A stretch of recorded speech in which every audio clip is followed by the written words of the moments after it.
오늘은 본문을 통하여 점진적 변화라는 제목으로 말씀을 나누려고 합니다. 술에 중독되든가 담배에 중독되고 마약에 중독돼서 끊지 못하는 경우가 많이 있습니다. 요새는 젊은이들이 인터넷에 또 중독되고 또 무슨 영상에 중독되는 경우가 있습니다. 이것을 끊을 때 인간의 노력으로 힘들게 끊는 경우가 많습니다. 또 그런 재활센터에 들어가서 도움을 받는 경우도 있습니다. 그런데 어떤 사람들 보면 술을 그렇게 저녁마다 드시다가 어느 날 갑자기 그동안 교회 다녔어도 끊고 싶어도 못 끊었던 술과 담배를 한순간에 딱 끊었다, 그런 간증을 할 때가 있어요. 그러면 야, 나도 그렇게 되기를 원한다, 그렇게 되기까지는 끊지 못하는 나 이 지긋지긋한 상황을 이해해야 되겠구나라고 자포자기하는 경우도 있을 수 있어요. 아무튼 중적적인 변화, 획기적인 변화가 있는가 하면 점진적인 변화가 있습니다. 사도 바울과 같이 예수 믿는 사람을 잡으러 가서 죽이려고 하는데 지금 다메섹을 가고 있어요. 그런데 갑자기 저 하늘에서 햇빛보다 더 밝은 빛이 비치면서 예수 그리스도께서 나타나서 사울아 사울아 내가 어찌하여 나를 핍박하느냐. 그때 다메섹 계시로 예수님을 만나고 비로소 사도 바울이 갑자기 한순간에 변화되었던 것을 우리는 봅니다.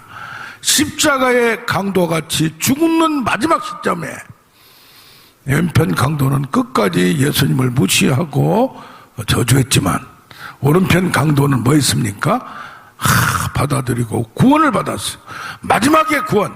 그래서 어떤 사람들은 세상을 실컷 쾌락으로 재밌게 지내다가 죽기 직전에 마지막으로 불 가운데서 구원받는 걸 아주 좋아하는 사람들이 있어요. 그게 쉽게 될 것 같지만은 기회 달 때 믿어야 될 줄로 믿습니다. 그렇다면 충격적 괘씸, 획기적 괘씸. 어거스틴 잘 알죠?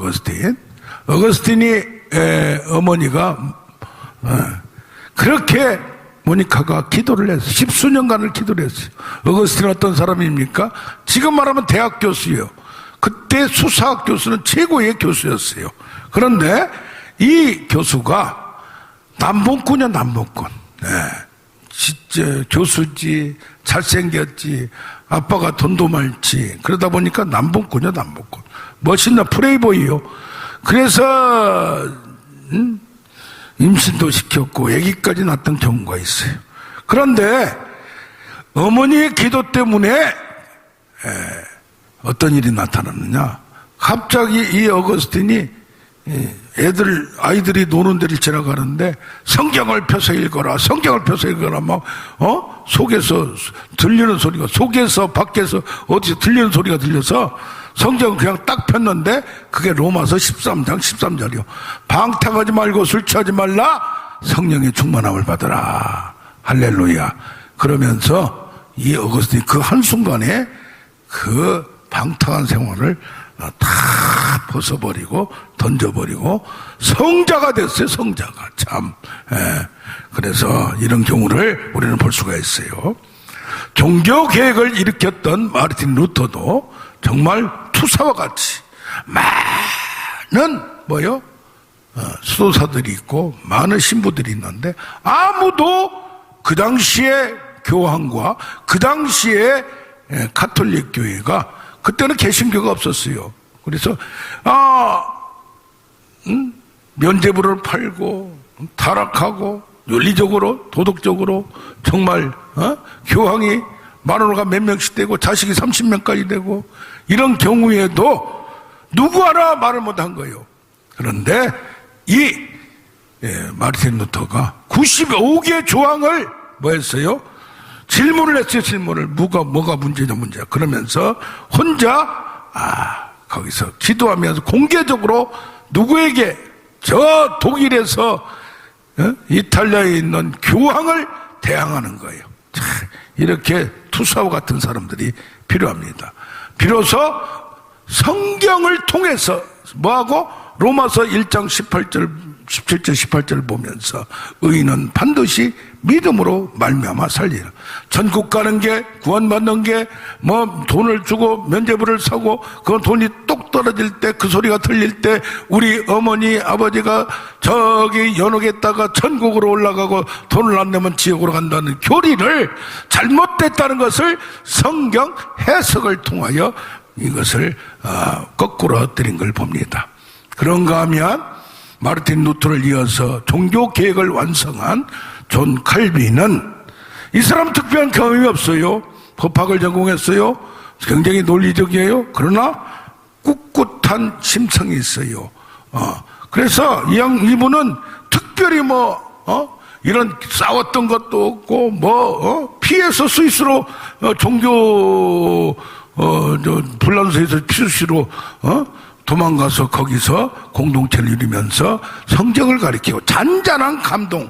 그러니까 이분은 뭐요? 밋밋하면서 말씀을 깨달아가면서 더 깊이 들어가고 자꾸 이렇게 되는 거예요. 그러니까 마르틴 루터와 존 칼빈과 그 차이가 있어요. 그러면 신학적으로 보면 신앙은 마르틴 루터가 아주 그냥 행동으로 행동파로 가톨릭을 거꾸로 때리고 잘못된 교리를 꺾었다면 그것을 다 다지고 완성했던 분은 누굽니까? 존 칼빈이라고 할 수 있어요. 마르틴 루터는 믿음, 모든 게 믿음이에요. 내가 믿는 것을 강조했어요. 그래서 믿음 위에 모든 교리를 정립했어요. 그러나 누구는 존 칼빈은 연합, 먼저 영적으로 연합돼야 되고 신비한 연합이 있어야 되고 그 안에 회개, 중생, 소명, 회개 여러 가지가 이렇게 나타나는 거예요. 그렇기 때문에 논리적으로 보면 신학적으로 보면 존 칼빈이 완성을 했다고 할 수가 있어요. 그러나 이 스타일이 다르더라면 은혜와 은사도 다를 수가 있어요. 각자. 자, 그런가 하면 우리가 지금 예수를 믿는 걸 칭이라고 합니다. 의인은 믿음으로 말미암아 살리라. 믿음으로 구원받는 거예요. 그리스도를 믿음으로 율법을 지키는 뭐가 아니라. 그런데 그러면 성화는 뭐냐? 거룩해지고 하나님을 본받으라, 그리스도를 본받으라. 바울이 뭐었어요? 내가 그리스도를 본받는 거야. 나를 본받으라. 이제는 윤리적으로, 도덕적으로, 인격적으로 이게 잘 다져지고 서서히 바꿔가야 돼. 이게 점진적인 선화예요. 그렇게 될 수밖에 없어요. 사람이 갑자기 깡패가, 갑자기 도둑놈이, 갑자기 누가 성자가 될 수가 없어요. 그런데 존 머리는 뭐라고 신학적으로 정립을 했냐면 예수를 믿을 때 결정적으로 결심한 그 순간 결정적인 성화가 이루어졌기 때문에 근원은 시초는 출발점은 이 예수를 믿기로 결정한 내가 이제는 하나님을 믿고 거룩하게 살겠다, 깨끗하게 살겠다, 술 취하지 않겠다, 담배를 끊겠다, 더러운 걸 끊겠다. 그때에 시작됐는데 사람이 연약하다 보니까 쓰러지고 넘어지고 다시 이렇게 세운 것은 하나의 과정이라고 그렇게 볼 수가 있습니다. 그래서 결정적인 성화가 우리에게는 큰 교리적으로 중요한 것을 알 수가 있는 것입니다. 그래서 신학적으로 이게 또 신앙생활에 두 가지 접근이 있어요. 뭡니까? 교리적으로 깨달으면 말씀을 깨닫고 하나님을 깨닫고 성령을 경험하면 모든 것이 풀린다. 윤리적으로 도덕적으로 거룩해지는 거 인간의 힘으로 되지 않는다. 그래서 뭡니까? 로마서도 1장부터 11장까지는 교리고 12장부터는 어떻게 살 것이 적용 부분이 나왔다 이 말이에요. 그래서 어떤 쪽에서는 말씀을 가리키고 그걸 깨닫게 하고 하나님이 누구냐, 그리스도가 누구냐, 성령의 역사가 누구냐 이걸 강조하다 보면, 이걸 깨닫게 하다 보면 뒷부분은 자정독으로 된다라고 주장하는 경우가 있어요. 말씀의 깨달음, 교리를 정립하여 말씀으로 양육하는 게 필요하다 이 말이에요. 근데 어떤 쪽에서는 뭐냐면 뭡니까? 너희가 구원을 얻으며 진리에 이르는데 있기를 나오는 걸 보면 디모데후서 2장 4절에 보면 구원을 받았으나 모든 것의 진리, 세상의 진리, 말씀의 진리, 생활의 진리를 하나하나씩 바꿔가야 된다. 이걸 강조하는 분들이 있어요. 그래서 뭡니까? 말씀에 대한 순종. 그래서 로마서도 믿음을 강조했지만은 1장 5절을 보면 이방인들을 믿어 순종케 하려고, 16장 26절도 이방인들이 다 들어와서 하나님을 믿고 순종케 하려고 결국 행위를 바꾸게 하려고 하는 거다. 그래서 뭐 하느냐? 행실을 말씀대로 계명대로 지켜서 나아가야 된다를 강조하는 경우가 많습니다. 그래서 한 몇 주 전에 오신 분도 굉장히 이 부분에 촉구를 하고, 인간들이 뭐 힘들면 연단 받는다, 시험 받는다, 크게 쓰려고 한다, 그렇게만 해석하는데 어떤 경우에는 말씀을 지키지 못하고 문제를 내가 씨를 뿌린 것, 그 결과를 받는 거라는 경종을 울리는 설교를 우리가 들었습니다. 그런데 뭡니까? 우리가 남아있는 죄가 있어요. 아무리 걸레를 깨끗하게 하려고도 다 완전한 깨끗하게 할 수 없어요. 이 문제를 온전한 성화로 이룰 수 있느냐? 불완전한 성화냐? 우리가 아무리 깨끗게 하려고도 안 되는 거냐?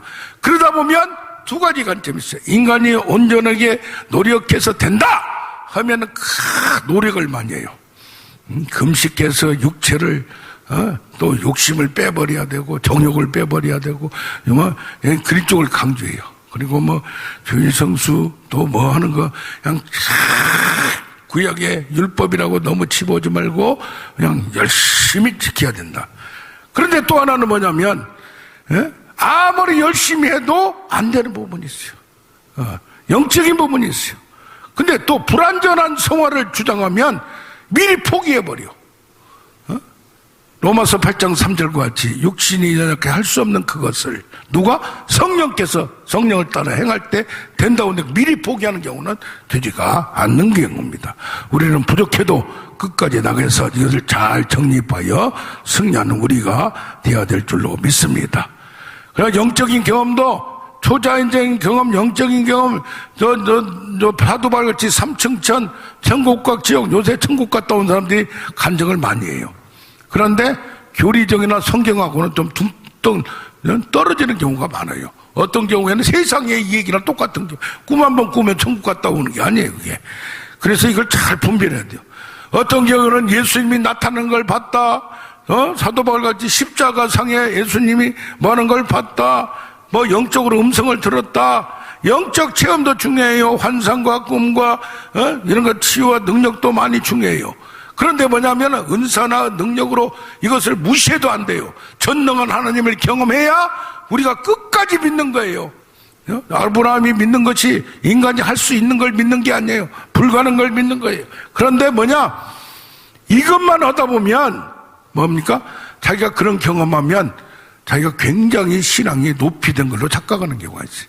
우리가 뭐요? 성경을 통해서 분별력을 갖고 성경으로 깊게 들어가야 돼요. 그 체험과 성령과 또 뭐요? 말씀과 분별력이 같이 가야 되는 거예요. 잘못하면 붕붕 떠가지고 체험만 자꾸 주장하고 그냥 기도만 하고 성경 안 읽다 보면 삼천포로 빠지고 이단으로 빠진 경우가 분별이 없어요. 그런가 하면 실제 삶, 이것도 굉장히 중요해요. 그래서 뭐요? 이것이 다 연합하여 총체적으로 이루어지는 우리가 되기를 원합니다. 아멘. 그래서 우리는 획기적인, 충격적인, 결정적인 계기가 있고 성호가 있고 점진적인 것이 있다. 그 두 가지를 무시하면 안 돼요. 다 필요해요. 근데 문제는 뭐냐? 점진적인 변화가 오늘은 얼마나 중요한가를 지금 내가 강조하고 있는 거예요. 점진적인 변화가 조금 변화되는데 조금 변화된 걸 무시하거나 소홀히 하거나 경홀히 하면 안 된다 이 말이에요. 엘리야가 기도하고 있는데 아무것도 하늘에 안 보여요. 비가 와야 되는데 응답을 받았는데 말씀을 받았는데 또 기도해요. 머리가 저 땅에 닿을 때까지 얼마나 금식을 하고 그렇게 했겠어요. 그런데 마지막 7번 보니까 뭐가요? 구름이 살짝 모여요. 이게 약간의 변화예요. 명품은 뭐요? 약간의 차이예요. 실력은 뭐요? 약간의 차이예요. 그런데 거기에서 뭘 봐? 징조와 신호, 징표를 본다 이 말이에요. 아멘. 그 약간의 변화를 간파할 줄 알아야 돼요. 조직이 무너진다든가 나라가 무너지는 거 이것도요 뭡니까? 약간의 변화가 강화되다 보면 지금 여야가 싸우는 것이 이렇게까지 싸우지 않았어요. 공개적으로 이렇게 하지 않았어요. 그런데 이렇게 된 게 뭡니까? 그들은 어떤 사건에서 그렇게 하지 아니할 지도자가 그렇게 해버렸기 때문에 지금 그냥 여야나 그냥 완전히 싸움이 이상하게 됐죠. 정치가 아니고 이건 패싸움이 돼버리고 깡패 싸움이 돼버렸어요. 그래서 뭡니까? 가룟 유다의 문제도 가룟 유다가 예수님을 배신한 것이 뭔가 신호가 보이고 징조가 보였다 이 말이에요. 옥합을 깬 여인이 그 비싼 걸 지금 말하면 3천만 원어치 향품을 깨가지고 예수님의 발을 씻겨주고 몸에다 뿌렸어요. 그러니까 다른 사람 가만히 있는데 가룟 유다가 뭐라고 하냐요? 가난한 자 구제하는 걸 명분대로 왜 그것을 한 번에 허비하느냐 그러고 얘기하는 거지. 그의 마음의 방향과 자세가 이미 나타난 거예요. 아멘.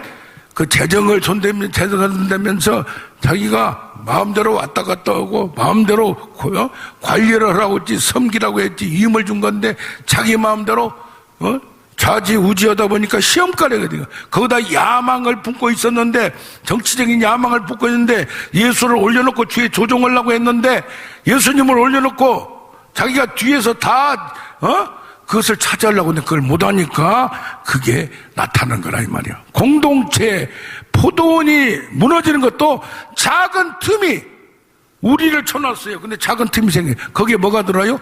여우가 들어요. 여우가 머리 잘 쓰는 여우가. 거기에 누가 들어가? 사나운 이리가 들어와. 거기에 나중에 뭐가 들어와? 쥐들이 들어와.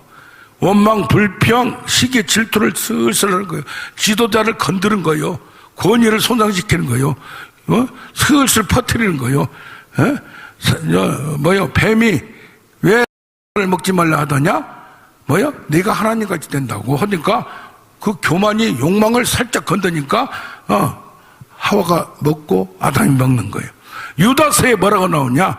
가인의 길로 가지 말라면 가인의 길이 뭐요? 자기 이주야. 이기적이야. 내가 드리면 내 마음대로 드리는데 하나님 받아야 돼. 하나님 안 받았으면 하나님한테 덤벼드려야지. 그걸 받아준 아우를 죽여버린 거야. 이게 참 악한 거예요. 자기 아니면 안 되는 나르시즘, 이기주의, 그런가 하면 고라의 폐기다는 권위 질서를 유지를 안 해. 무시해버려. 자기가 차지하려고 그래.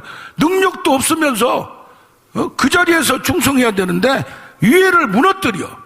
그걸 또 퍼뜨려. 이게 뭡니까? 이세벨의 영이란 게 계시록에 나와요. 이세벨의 영은 저기 두로 시돈 쪽에 두로에서 시집 왔어요.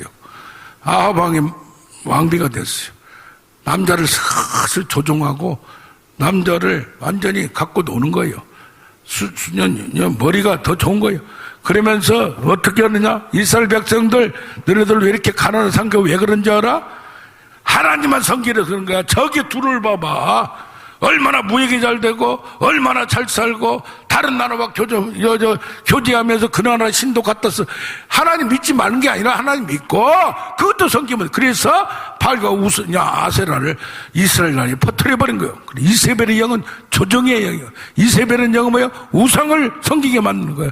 이세벨은 뭐예요? 좋으면 좋다 이 말이에요. 모든 게 옳은 것은 따지잖아요. 하나님을 따지잖아요. 그런가 하면 어디에 요한계시록에 니골라 당의 교훈이라는 게 나와요. 니골라 당의 교훈이 니골라 집사 중에 그 한 사람이 나중에 그렇게 됐다 얘기하는데 이게 뭐하고 연결되느냐? 발람의 교훈하고 연결돼요. 발람은 뭐요? 하나님의 선지자로 할 사람이 양신의 역사를 하는 거예요. 그래서 돈에 권위에 알아주는 것에 우쭐해가지고 명예에 거기 이용당해요. 하나님이 저주하지 말라고 하니까 저주를 안 하는데 나중에 24장에 그들을 꼬임에 빠뜨리게 만든 게 발람이었어요. 저들이 안 되니까 니네들 페스티벌에 초청이라 해가지고 나중에는 이 발람을 같이 죽이라고 명령해. 영지주의, 영지주의. 하나님을 믿는 거 깨달으면 행동을 안 해도 된다.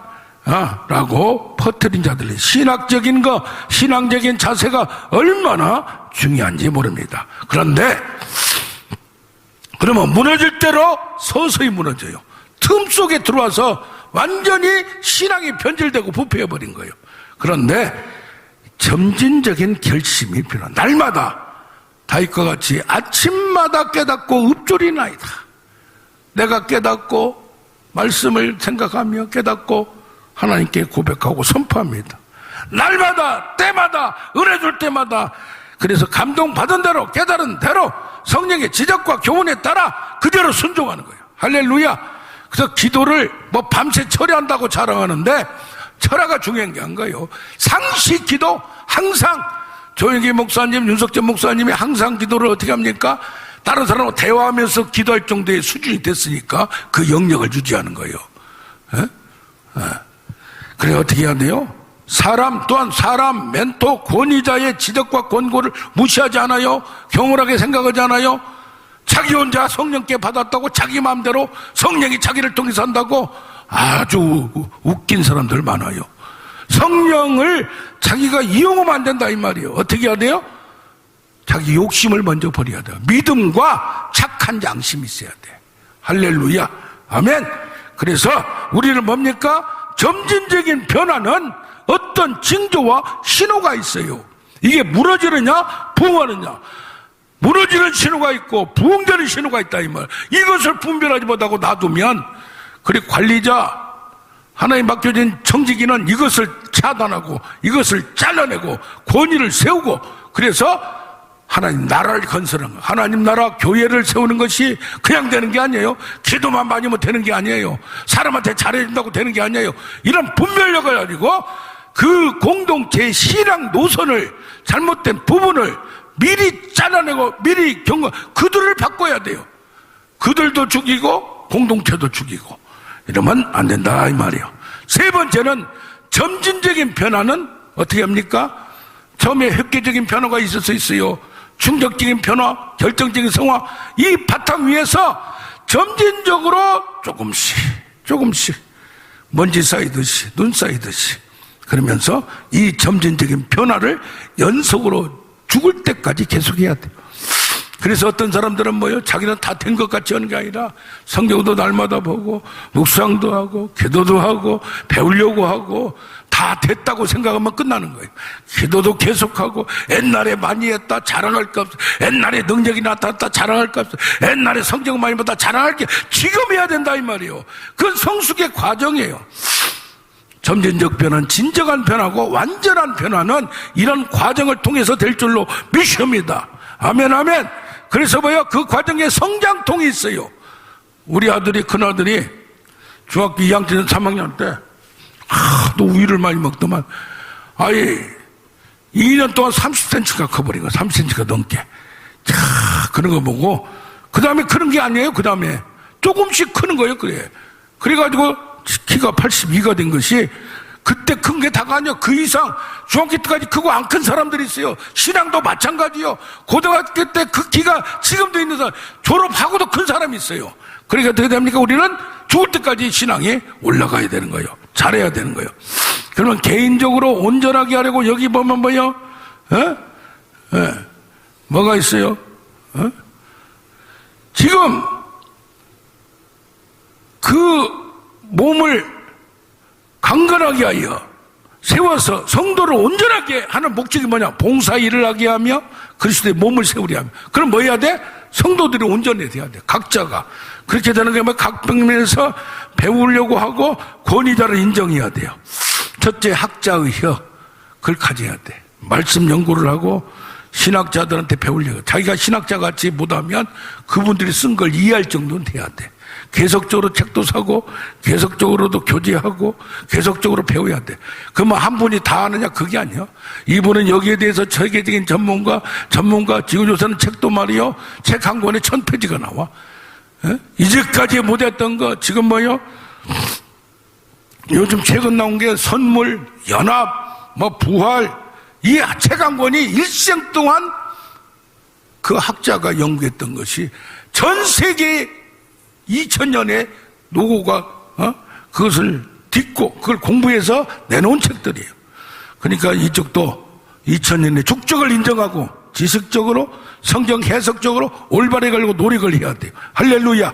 두 번째가 영적인 체험과 성령과 연계 깊이를 많이 하는 자들과 교제대하고 넓게 해야 돼요. 어떤 사람들은 이게 문제예요. 혼자 은혜 받고 혼자 먼 사람들이 한쪽만 빠져 있는 경우가 얼마나 많은가 보라고, 얼마나 교만하고 얼마나 한쪽으로 빠져 있고 잘못된 이단들이 그리서 나오는 거예요.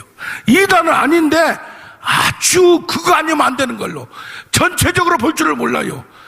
산을 저 높이 올라가야 전체가 보이는 거예요. 바다도 보이고. 낮은 산이면 높은 산이 안 보여요. 그거 어떻게 해야 돼요? 많은 분들과 교제하면서 이게 좀 많으면 교만하고 없으면 인간적이 돼버려요. 그냥 영적인 체험도 얼마나 중요한 거 몰라요. 인격의 깊이도 마찬가지고 사랑과 자비도 느끼고 온전한 것을 가려고 노력을 해야 될 줄로 믿습니다. 그러면서 뭐 해야 돼요? 너희가 나를 사랑하면 나의 계명을 지키고 나를 사랑하면 예수님을 사랑하면 누구 계명을 지켜? 예수님 계명 순종을 하려고 해야 돼. 아는 것만 해도 순종은 절대 안 해. 돈에 미쳐 있어. 야망에 미쳐 있어. 이게 사역을 하는 건지 뭘 하는 건지 모르는 거예요. 감동받으면 성령께서 깨닫게 해주면 그걸 그대로 겸손하고 온유한 방법으로 체크해야 돼. 확인하고 확인해야 돼. 자기가 받은 것이 절대가 아니라 이 말이요. 이걸 자꾸 성령께서 하는 거냐, 악령이 하는 거냐, 누구 하는 거냐, 말씀에 대조해보고 또 권위자들한테 멘토를 둬서 들어보고 그러면서 정립돼. 그래서 본 성경도 사도와 선지자들의 터 위에 세우심을 받은 게 교회고 그 후손들인 줄 믿습니다. 이런 여러 가지를 통해서 어떻게 해야 돼요? 하나님 나라를 이루어 가는데 연합할 줄 알아야 연합할 줄을. 협력을 할 줄 알아야 돼. 협력하여 합력하여 선을 이루고 만남의 축복으로 하나를 내가 부족한 거 하면서. 그런데 이것을 못하는 것이 얼마나 안타까운지 모릅니다. 다윗을 통하여 다윗의 아들 남굴에서 만나는 400명 또 여기서 만난 분들 그 많아서 그분들이 하나가 되어서 그걸 그냥 믿는 게 아니에요. 테스트를 해봐야 돼. 체크를 해봐야 돼. 사람이 바뀌어질 수 있어요. 그래서 전체가 건전하고 깨끗하고 영혼이 변치 않는, 변질되지 않는 하나님의 공동체가 되기를 축복합니다. 아멘, 아멘.